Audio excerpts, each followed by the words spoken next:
rehearsal আছে মোৰ দেৰি হৈছে দে ৰবা মাজনী ভাতকেইটা খাই যোৱা ভাত নোখোৱাকে কলে যাব নেপায় নহয়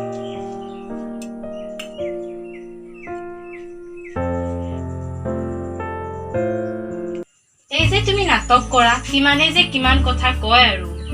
মা তুমিও যে আৰু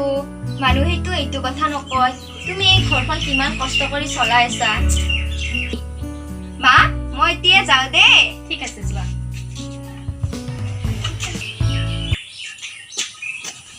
ঐ ছোৱালী নাটক কৰিবলৈ যা নাটক কৰি তই কি পাবি তোৰ লগৰবোৰে বিয়া হৈ গ'ল নাটক কৰি থাকোঁতেই গ'ল হ'ব আপুনি কিয় এনেকৈ আছে আপুনি নাজানে নেকি আজিকালিৰ দিনত যি প্ৰতিভা তাকে দেখুৱাব লাগে বৰ প্ৰতিভা দেখুৱাব তহঁতৰ লগত কোনোবা কথা পাতেনে পূজাবা তোৰ হ'লনে নাই অলপ ৰবি মোৰ হ'লে পূজাবা তোক এটা কথা ক তই বেয়া নাপাবি খুৰা তোক বহুত ডিষ্টাৰ্ব দিয়ে ন এইবোৰ বাদ দে দিয়া হ'ব বল পূজাবা এটা ডাঙৰ কথা হ'ল কি ৰতন খুৰা পথাৰত পৰি আছে কি হয় বুঢ়ী মা ব'ল আৰু দেউতাক আনিবলৈ যাওঁ ব'ল আৰু ৰতন তোমালোকে যোৱা মই নাযাওঁ আৰু কিমান দিন মাজনী আৰু কিমান দিন দেউতাৰাক এনেকৈ আনিবলৈ যাব লাগিব আমি খুৰী নহয় খুৰাক আজি গাড়ী এখনে খুন্দাৰ ফলত তাই পথাৰত পৰি আছে যিয়ে নহওক তেওঁতো মদৰ নিচাহতেই আছিল মই নাযাওঁ তোমালোকেই যোৱা ব'ল আৰু ৰতন আমিয়ে যাওঁ ব'লা পূজা বাইদেউ ৰবা ময়ো গৈছো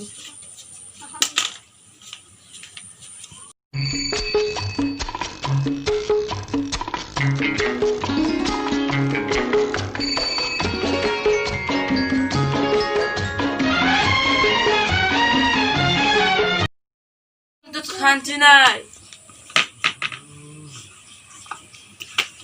লওক আপোনাৰ গামোচা লেতেৰা আছে সলাই লওক এই শুন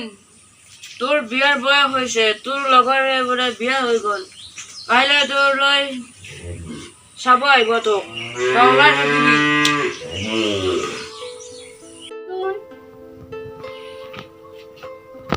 কি মা মাজনী তুমি কান্দিছা কিয় মা দেউতা সেইটো কথা তুমি চিন্তা নকৰিবা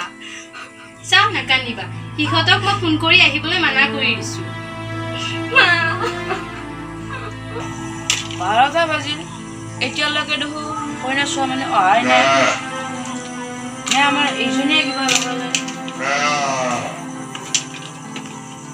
ঐ মৰতি ওলাই আহ মৰতি ওলাই আহিছ নে তই কি হ'ল কথা সেইকাৰণে ইমান খৰধৰকৈ মাতিছে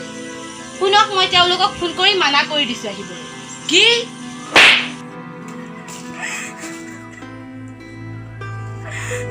কি হৈছে মা তোমাৰ দেউতাই তোমাক মাৰিছে মা মাজনী কিয় সেই যে তোমাৰ ঘৰে বদমাছ মদাহী ল'ৰাটোক আহিবলৈ মানা কৰিছো সেইকাৰণে মা পূজাবা তোৰ কাৰণে এটা ভাল খবৰ আছে এইখন কি চাচোন কি ৰতন ইয়াতে কোন লিখা আছে একক অভিনয়ৰ প্ৰতিযোগিতা আছে আৰু তাৰোপৰি ইয়াত লিখা আছে যিজনে পুৰস্কাৰ পাব তেওঁ চিৰিয়েল গান ভিডিঅ'ত আদিতে সুযোগ পাব হয় ৰতন এইটো চোন বৰ ভাল কথা হয় খুৰী চাও মোকো দেচোন ঠিক আছে তহঁতে বহ মই তহঁতৰ কাৰণে চাহ আনি আছো মা মই নাখাওঁ ঠিক আছে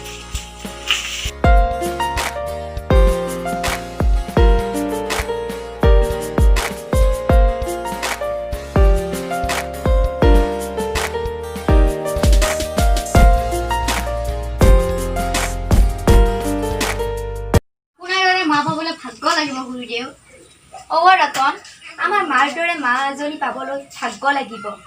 সেয়ে মই ভাগ্যৱান দেউতাহঁতৰ দৰে মানুহবিলাকৰ কাৰণে আমাৰ গাঁৱৰ নিয়ম এতিয়াও সলনিয়ে হোৱা নাই কোনোবাই নাটক কৰিলে কৌতুক কৰিলে মানুহে যে কিমান কি ওলায় সেইকাৰণে আমাৰ গাঁওখন পিছ পৰি আছে ৰতন এতিয়া বহুত দেৰি হ'ল মই যাওঁ দেই পৰহি ওলাই থাকিবি বুজাবা তোৰ হ'লনে নাই আহিছো ৰ মা মই যাওঁ যা মাজনী ফুৰিব যাওঁ ভালকে থাকিবি এইটো ল ইয়াত কেইটামান পইচা আছে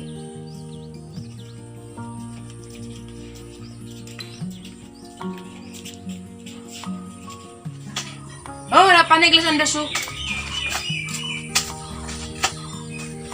লগ পানী আপোনাৰ গৃহক লোনৰ 2000 টকাটো কি হ'ল দিব যা তোক বাপেৰে ইয়াতে 1000 টকা দিছে তাক মই মদৰ নামতে ঘৰ কি যে হ'ব দুখীয়া মানুহৰ পইচা কেইটাটো ইমান লোভ নে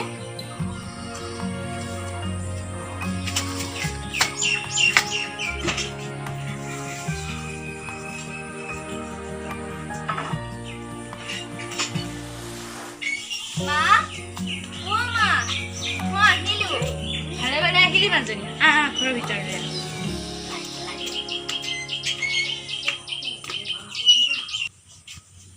লোৱা মাজনী পানী গিলাচ খাই লোৱা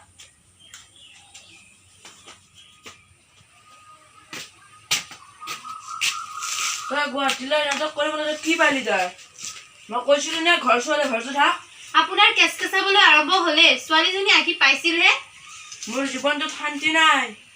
মই মদেই খাব যাওঁ আকৌ মদ খালে কি আপোনাৰ সুখ হ'ব নেকি মদৰ বাহিৰে কি আপোনালোকৰ পূজাবাৰ ফটো বাতৰিত ওলাইছে চাও এয়াচোন আমাৰ মাজনী একক নাট্য অভিনয়ত প্ৰথম স্থান পাইছে আজি মই বহুত সুখী মাজনী মোৰ ইমান দিনৰ কষ্টৰ ফল সাধন হ'ল এয়া তোমাৰ কাৰণে সফলতা লাভ কৰিছো মা হে শুনকচোন এয়া চাওকচোন আমাৰ মাজনীয়ে প্ৰথম স্থান পাইছে হয়চোন প্ৰথম স্থান লৈছে মাজনী তুমি মোক ক্ষমা কৰি দিয়া মাজনী মই ভুল আছিলো আৰু মোৰ বহুত ভুল হৈছে তোমাক যদি মই ভাল পথত নিলো হয় তুমি আজি ইয়াতকৈ ভাল হ'লা হয়